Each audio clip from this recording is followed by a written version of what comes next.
mga guys, so nandito naman tayo sa ating YouTube tutorial. Okay mga kamaster Ito meron ditong Condura window type aircon, non-inverter siya. Hindi siya inverter, isang simpleng aircon lang to. So actually na-check up ko na to, no. Ang problema nito, ito ang problema nitong aircon na to ay umaandar siya ng siguro mga 5 seconds lang, tapos namamatay na ang aircon, ang compressor niya. Pero yung fan okay, dire-diretso yung fan.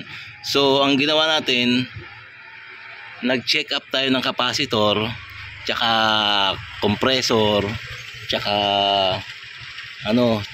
fan motor. So far okay naman to mga guys. Okay naman to mga kamaster. So nasa tamang reading siya ang compressor niya. Ang capacitor, lalong lalo na sa capacitor, okay naman siya. So tama-tama yung kanya microfarad. And also sa fan motor niya, okay naman siya.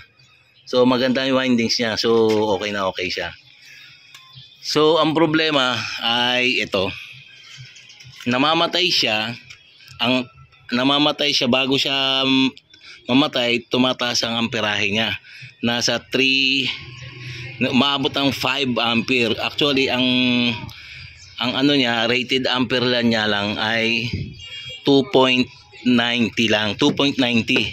So 2.90 lang, so tumataas siya ng 4, 5, 6, yun, 4, 5, 6 ampere. So ayun, namamatay na siya. So ang gagawin natin dito, so ibig sabihin nun, may problema ang system or ang compressor. So susubukan natin to Susubukan na. Ang preon nga pala nito ay 410. Okay, yan 410. Okay, so ano gagawin natin dito, kasi nga yung customer ay nagtitipid. Sabi ko papalitan na ng compressor. Pero ang gagawin natin ay kakargahan natin ng Freon 22. Okay, so natin to. So ito kakaiba to mga kamaster So tutukan nyo lang to mga kamaster kung paano tumirada si Master JM ng bumuhay ng isang compressor ng aircon para makatipid lang ang customer natin. Ito babanatan natin to 410 ang Freon niya, ang refrigerant. So titirahin natin, nakakargahan natin ng R22 yan para hindi na siya mag high ampere. Okay, itong mga oras na to mga guys so nilagyan ko na ng nilagyan ko na ng access valve. Okay, so remember mga master, ito compressor ay 410 ang design niya. Okay, so kakargahan natin ng R22 ng refrigerant 22. Okay, so tapusin nyo lang ng video bago kayo mag-bash. Okay mga master. Okay mga master so ngayon itong oras na to magba-vacuum na tayo ng system. Okay, ito yung vacuum natin, ayan ang aircon. Okay, so ang tanong dyan Master JM, bakit ba di na kayo nagre-process? Hindi na kayo nag-leak test? Okay mga master, hindi na kailangan i-leak test yan kasi wala siyang leak. Kumbaga yung nagbukas ako yung pinutol ko ang access valve, daming sumingaw na Freon. Okay, yung mga liquid talaga 410. Okay, 410 refrigerant, ang daming sumingaw. So tsaka ang problema lang nito ay compressor, nag-high ampere siya. Ito nag-high ampere siya. So no need to reprocess, no need to leak test. Okay, diretso vacuum na tayo. Pagkalagay ng access valve, diretso vacuum na tayo. Okay, ito pa-vacuumin na natin. Okay, mga kailangan ang pa-vacuum ay 1 oras mahigit. Nang sa ganon matanggal ang moisture, kung ano yung mga foreign particle diyan sa loob ng system. Okay, so diretso na lang to mga guys mga kamaster. converted. Itong aircon nito, i-convert natin sa refrigerant 22. Okay. Alright mga guys, so itong oras na to kasalukuyang binabacuum na natin ito, okay? Yan ayan ang vacuum pump ni Master JM. So ito, okay. O yan, naka-vacuum na siya. O ang lakas humigop. Ang lakas humigop nitong vacuum na to. So ayan ayan ang access valve So okay na. So hintayin na lang natin to mga kamaster. Hintayin natin ang resulta nito. Magbabacuum tayo ng mga 1 oras mahigit. Okay? So tuloy nyo lang to at tapusin nyo tong video to mga kamaster para malaman nyo kung paano mag-conversion ng refrigerant sa mga window AC. Okay? Okay mga guys, so ito hanggang ngayon binabacuum pa natin hanggang sa ngayon pero mag-1 oras na siya nagbabacuum. So siguro mga ihinto na natin to after 10 minutes. So ito nakabili na rin ako ng refrigerant 22. Okay, so ito ayan. Okay, so para para makita nyo ang loob at para makita nyo na Freon 22 siya. Ito susukatan natin siya. Okay, ito na mga kamaster nakatutok ng hose tsaka yung gauge. Okay, so ang gagawin natin ito para makita nyo na Freon 22 siya. Okay, ito bubuksan na natin ang tangke, ang service valve ng tangke. Okay. Okay na, ito na. Okay. Yun. Teka, malikot. Malikot. Okay, no? So, tignan nyo mga guys. So, lagpas ng 100 PSI. Okay, so it means refrigerant 22 siya. Okay, so maniwala na kayo. Okay, ito yung kakarga natin ngayon sa aircon na pang 410. Okay, ito na guys. So ano na natin so papatayin na natin itong i-close na natin itong service, itong gauge manifold niya. Okay, para makargahan na natin ito. 1 oras ko nang binabacuum to mga guys, mga kamaster. So sasarado na natin ang gauge. Yan. Okay abangan nyo lang to mga guys kung paano mag-conversion ng refrigerant. Okay, ayan sarado na siya.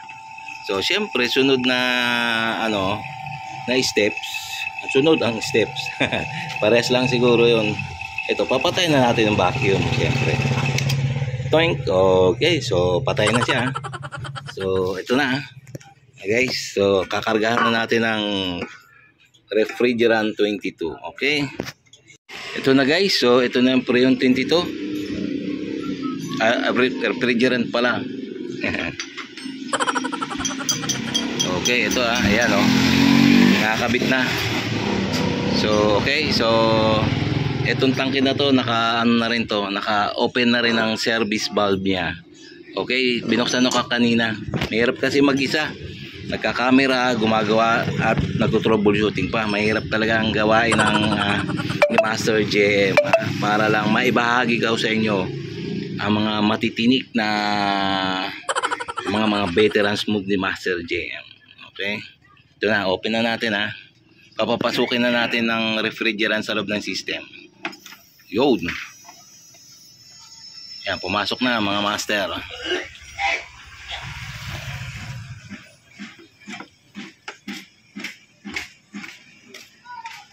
So bibigyan na natin siya ng initial charge mga master. Okay, so ayun na, pumapasok na. Okay, pumapasok na siya. Okay, titignan natin kung kung mag-high ampere pa siya.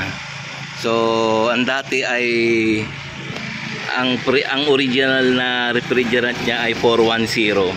Ngayon ay ko-convert na natin sa refrigerant 22. Kasi nga, kaya ginawa natin yon ay para hindi na bumili ng compressor ang ating customer. Okay, kasi nag-high ampere siya pag 410. Pag nakakarga siya ng 4 refrigerant 410 14A ay nag-high ampere. So syempre may problema ang compressor niya. Ito, may problema ngayon. Gagawin natin, i-convert natin sa R22. Okay, so tignan natin ha. Manood lang, tapusin nyo lang tong video na to mga master, para meron kayong idea sa inyong ginagawa. Okay, okay mga master, no? So nakikita nyo, nakasetup na siya. Ayan o, nakasaksak na rin siya yung cordon, naka-ready na rin ang clamp ammeter natin ha. Nakatutok siya habang aandar, pero hindi pa siya umaandar ha. Nakasaksak lang siya, naka-off pa mga master. Okay, ayan o, papakita ko sa inyo yung setup. Nakalagay na, may initial charge na rin, nakatutok na rin ang tangke ng refrigerant 22. Okay, so ready na natin paanda rin ha. Titignan natin kung mag-high ampere pa siya. Okay, kasi dati yung hindi pa, yung original na 410, ang umaakyat, tumataas ang amperahe niya, tumataas ng 4, 5, tapos magti-trip na sa overload, overload niya sa compressor. Okay, so ngayon papalitan na natin ng refrigerant 22. Okay, so tuloy nyo lang to. Okay, panonood nyo. So i-on ko na master ha. Yan, yun mandar na rin oh. 1.63. okay, umandar yan ha. Umandar na yung unit. Yan oh. Umandar na rin ang compressor oh, nanginginig oh. Okay, so ang gawin natin, continuous off. Ayan oh, humigop na siya mga master. Okay, i-ano natin ha, kakargahan natin. Yun. Okay, yan, kakargahan na natin. Dire-diretso lang. Ayan na oh. So okay, ayan na, nasa ano na tayo, charging stage na tayo ng refrigerant 22. Continuous pa rin yan mga guys. So okay, siyempre abangan natin dito, abangan natin ang amperahe. Dapat ang amperahe niya ay 2.90 hanggang 3. Okay, ayan na, continuous natin paandarin pa. Okay guys, so diretso pa natin yung pagkakarga. Okay, ayan oh, meron na siyang, may nakukuha tayong 20 30. So 30, so basta continuous nyo lang. Nag-a-ice na rin siya, nag-a-ice ang capillary niya ha? Okay, ang distributor, tingnan nyo na, nag-a-ice ang distributor niya. Okay, nag-aayusin ko lang ha. Yun oh. So ito, yan, unti-unti nang lumalamig ang buga ng hangin. Okay, so continuous pa natin to mga guys. Okay, okay mga guys, so pagkatapos ng mga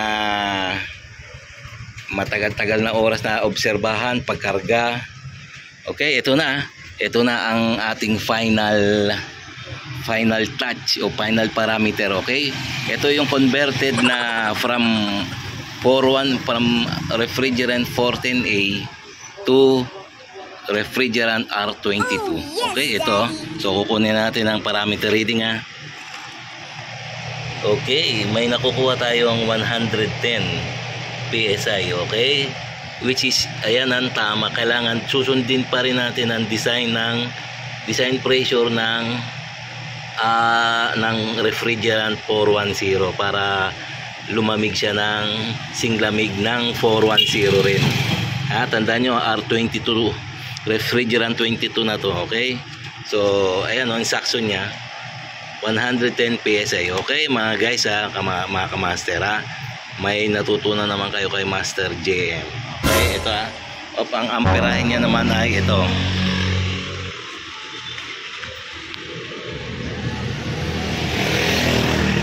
.32.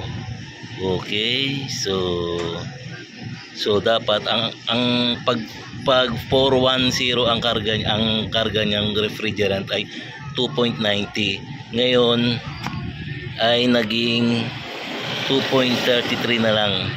So, 'di ba, no, hindi na siya nag-high ampere, 'di ba, mga guys? So, kasi yung una ang refrigerant niya ay 410 ay lumalagpas ng 4 ampere.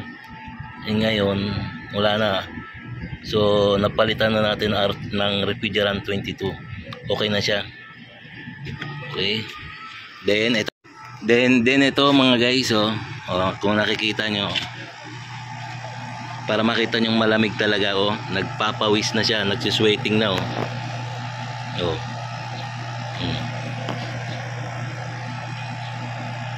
Nagsisweating.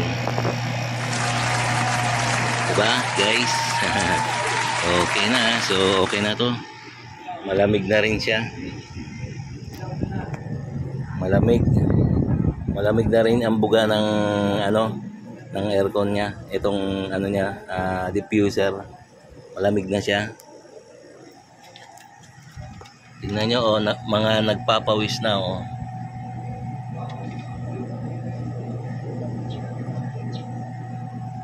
Okay, alright mga guys, no? Okay na, no? So talagang okay na to mga master. Ito ulitin ko ulit refrigerant, itong unit na to ay refrigerant 410. So nung una pag check up ko ay nag-high ampere mula sa 2.90 hanggang pataas na. Yung nung una 3 naging 3 ampere, 4 ampere, 5 ampere, 5 ampere trip ang overload. So ayun ang problema. So kasi nga itong compressor na to may tama na sa mechanical. Pero masusolusyonan pa yan dahil nga sa refrigerant. Papalitan lang natin ng refrigerant. Pag ganun ang problema, nag-high ampere siya, papalitan natin ng refrigerant. Okay, refrigerant 22 na. Ko-converted na natin to mga guys para gumana siya. Ngayon gumana na, 'di ba? So walang problema. Okay, so okay, no, hanggang dito na lang tayo mga guys, Kung sana ay mayroon kayong natutunan kay Master JM. Okay, kung paano mag-convert or pwede palang i-convert, modified ang isang system ng ibang refrigerant. Depende rin sa sitwasyon. Okay, kasi itong unit na to nag-high ampere siya. So siyempre lagyan natin ng mas mababang refrigerant katulad ng refrigerant 22. Okay, ngayon naging okay na siya, di ba? So okay So sana may natutunan kayo sa mga veterans move ni Master JM. Okay?